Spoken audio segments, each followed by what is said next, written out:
you doing? It's great to see you. It's great to see you as well.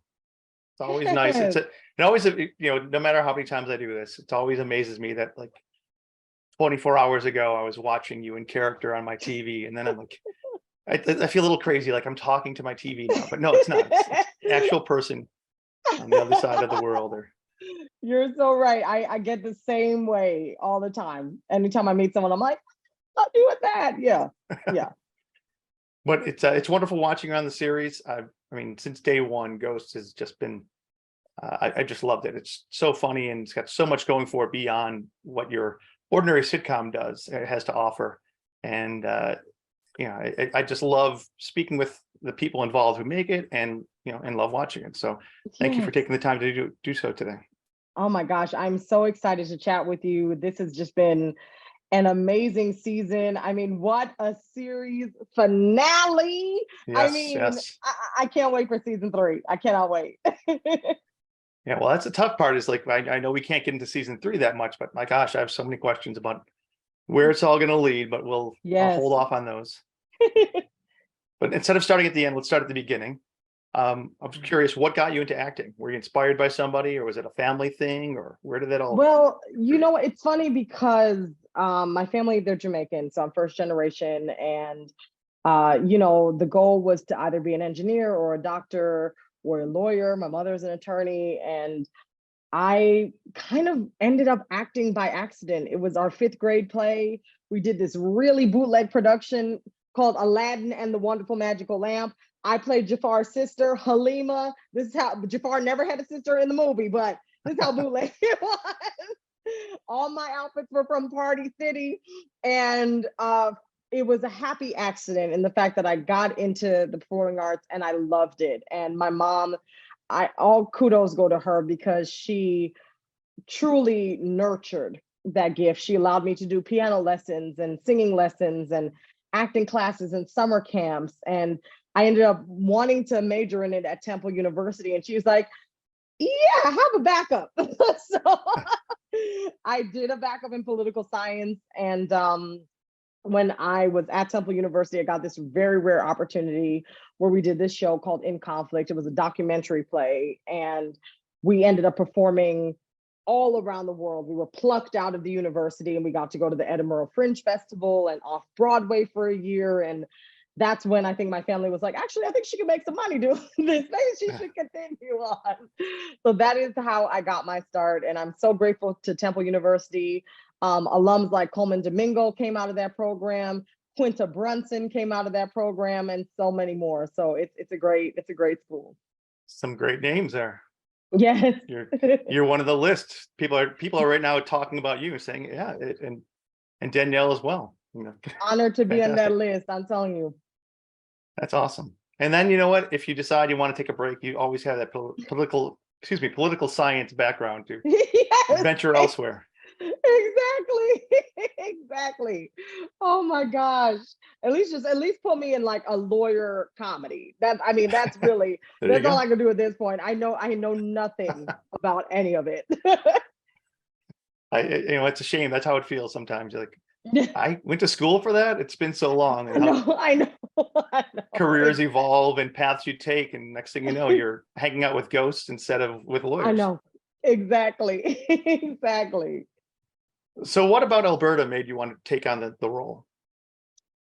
Everything about Alberta. I have to say that this role came at a very unique point in my life and my career. I had just had lung surgery in the middle of the global pandemic and was so scared that I wouldn't be able to act again.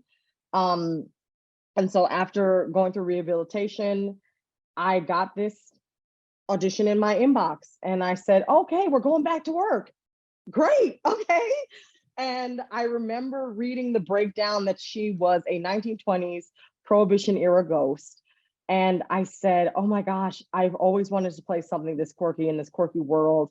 I love this kind of comedy. I'd watched the UK version and fell in love with it.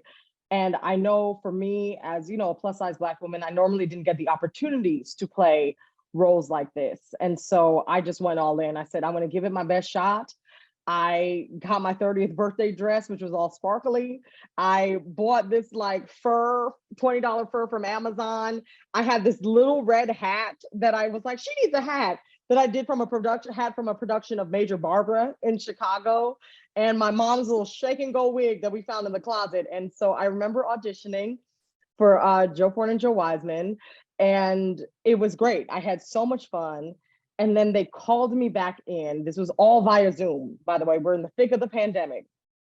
And they said, we need to do a take with her without the hat.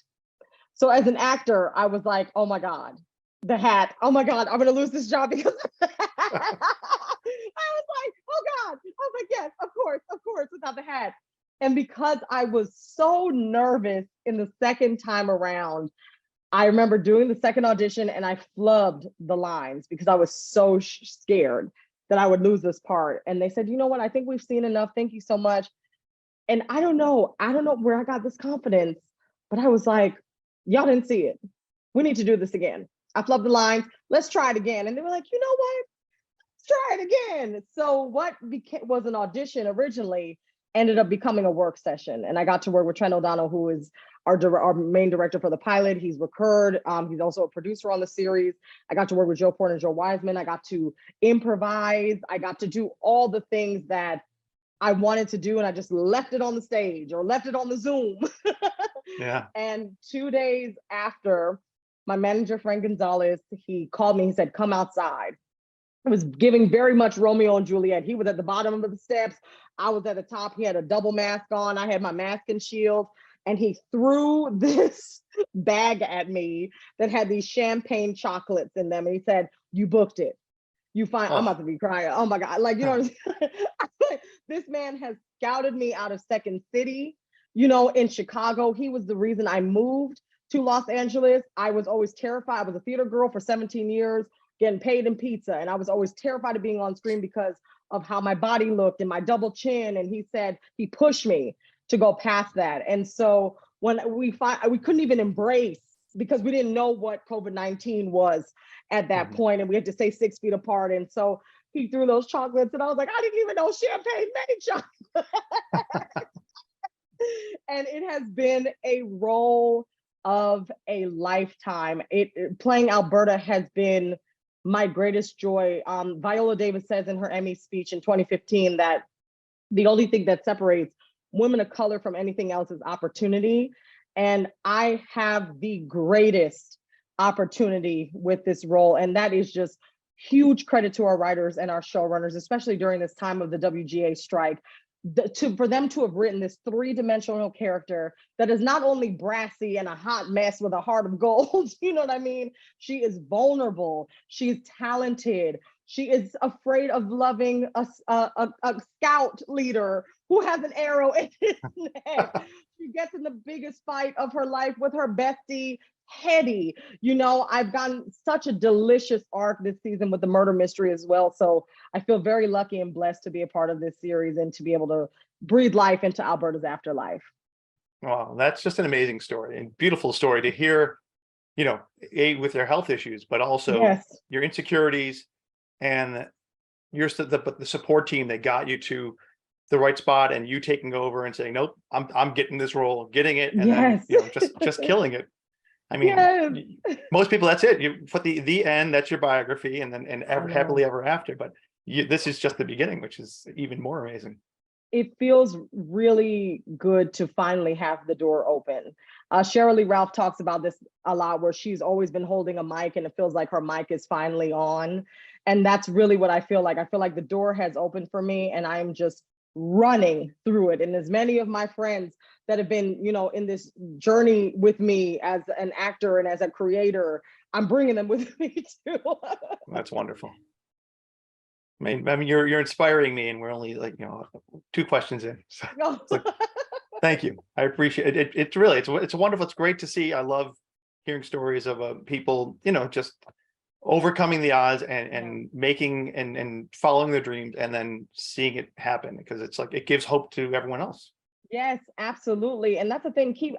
For anybody that is listening or watching, you know, there is that phrase that it says, you know, keep going, keep hustling, keep trying to get the dream. But I think sometimes you do need to take a pause. You do need to take a beat to reassess and figure out, okay, I'm exhausted from the chase. When I'm exhausted, sometimes you just need to take a beat, but as long as you know that this is your career for life, you know what I mean? It's okay to take a pause sometimes. As long as you get back on the horse, that's what matters. So that's my little advice to everyone. I love it. It's great. So on the series, we get to hear you sing quite a bit, and you're an amazing singer. It must be a wonderful experience to have, to get to put to use all of your talents, or so many of your talents. I'm sure you probably have more. What is it like, having that opportunity, but also do you get an opportunity to collaborate with the development of this character?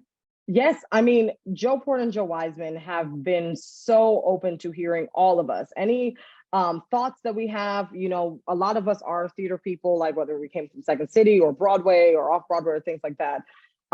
So we have some great dramaturges in the cast. So we have done loads of research. I know specifically from the 1920s, I came with a full book of like, this is what I think she would look like. This is what I think the bootleggers would be. This is what the liquor was like. These are the clubs I think that weren't segregated that she could probably sing at, and so we did a deep dive, and they're always so open to hearing our thoughts, which is just, sometimes unheard of. You hear the stories of what the script says is law, and all of our writers are open to collaborating. And I think that is where the magic is. It's like, this is a full ensemble, not only just on the acting side, but on the writing side. Everybody, every piece of this puzzle works together, so with crew, and it's not just us, so that's, I think, why the series is so successful, is because we're working as a company. I think what we are doing on this series is quite historical in the fact that we are bringing people back to broadcast TV in droves, 6.5 million to 10 million views a week. We go to these panels and these, Comic-Con and these events, and we're hearing people say, oh my gosh, I finally have a show that I can watch with my whole family. My kids love this show, my grandkids love this show. And so I love that. I love the fact that we're bringing people back together, and that we can make people laugh in the meantime too. Yeah, it's got something special, and you're saying that how everybody contributes. That may be the magic sauce right there, because it doesn't feel like, it feels like these characters are you. You forget about it, and you get into their situations and their romances and everything else, and their past, and so many different elements of who they are, and you get wrapped up in it, which doesn't always happen. Some comedies are just joke delivery systems, and this has got so much more heart to it.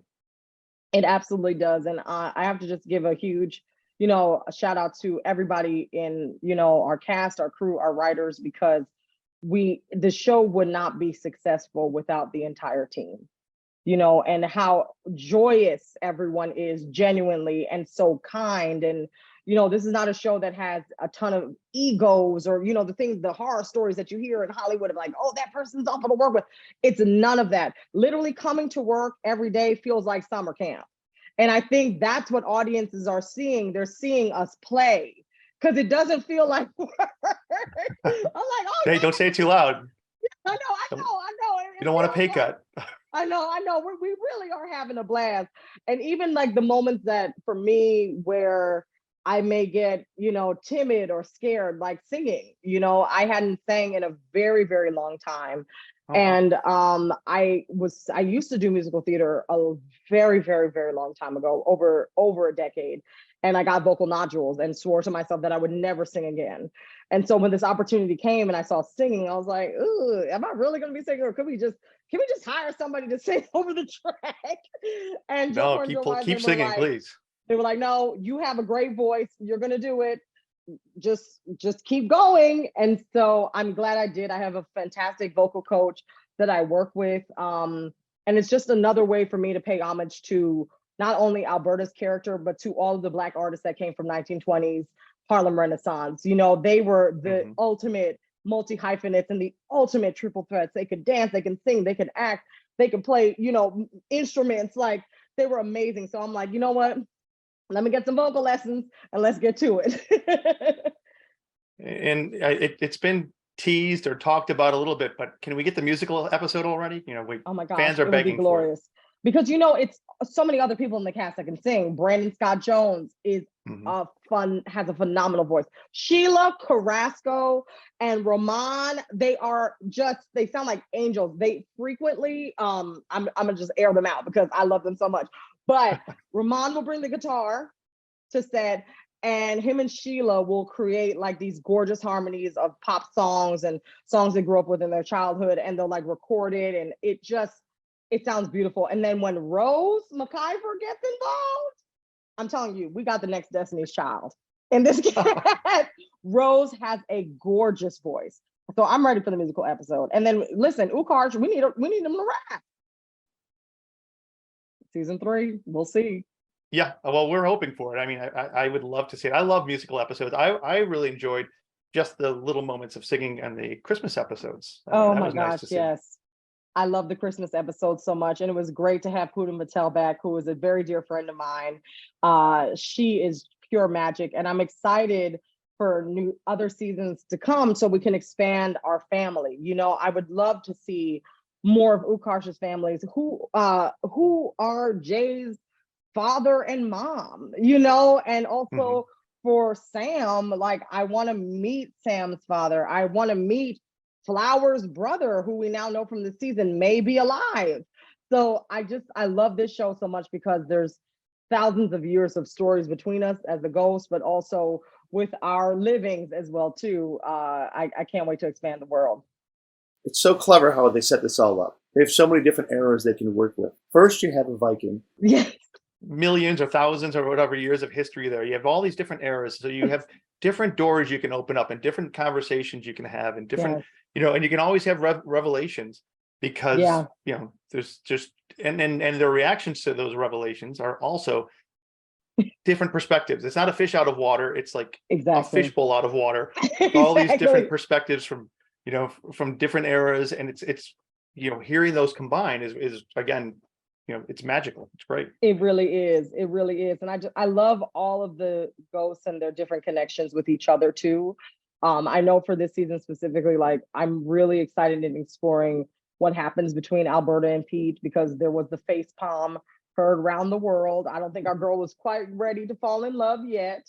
And also I love getting to work with Brandon Scott Jones. There was this great mystery of what happened to Crash's head that we got to explore. So I loved being the Watson to his Sherlock Holmes, and I would love to solve more mysteries with him as well too. So now that Alberta's murder has been solved, what was your reaction to that, and what do you think we can look forward to? Are we going to dig deeper into her, musical past, or where do you think it's going to head? First of all, when I first saw that we were going to solve the mystery, I gasped. I let out a big old Isaac gasp because I have been waiting on this for 2 years, So, and I loved how messy it was, the bootleggers with Thomas and Hetty's involved because that's her, her family member. If Alberta was going to die in any way, it had to be dramatic and lavish and messy. And so I'm so grateful that we were able to solve it. And also there was a moment in that episode, in the Whodunit episode, that I loved very much because it was my nod to Viola Davis, where I'm putting on the wig and people got to see my braids exposed.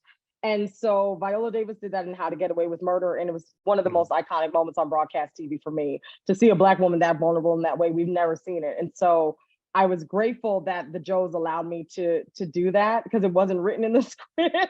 I was just like, a couple minutes before, I was like, hey guys, do y'all mind if I try this? And they were like, yeah, sure, this is really cool. Because it also wasn't just a nod, it was my way of preparing Alberta's body for the afterlife. This woman she's such a diva, and she probably would have wanted her hands on how she looked post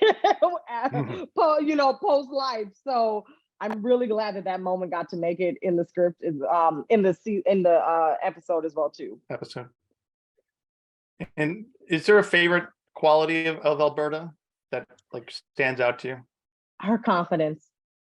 Her confidence is everything. I just love it so much. I love being, a plus size Black woman and portraying that confidence on television.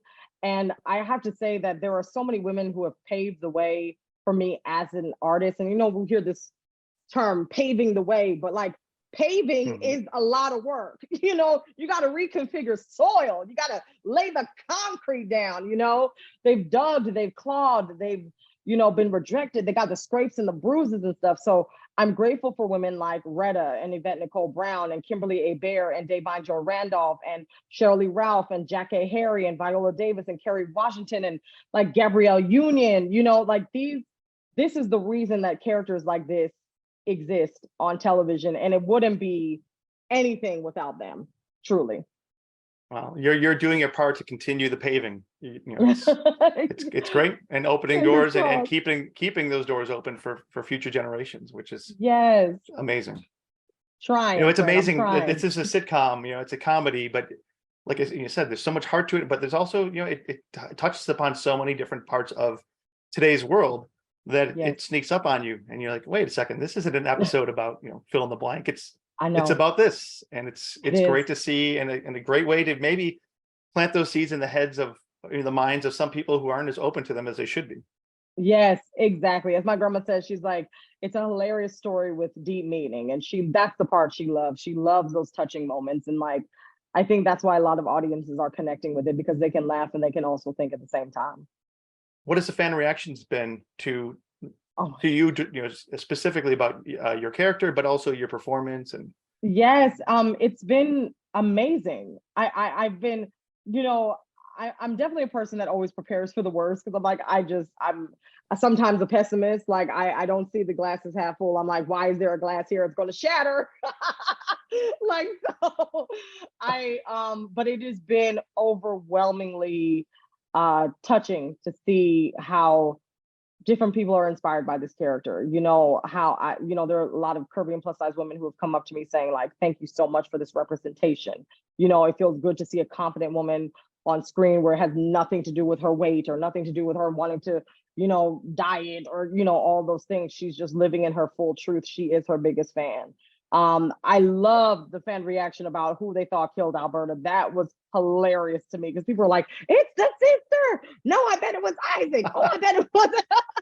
So that was fantastic. And so I love that she's become a fan favorite, which is, it's just, what actor doesn't want that, to be well received in that way by the people that watch us and support us. It truly is the greatest honor that I can have as a performer. So we're so lucky. Our fans are the best. Our ghosties, we love them so much.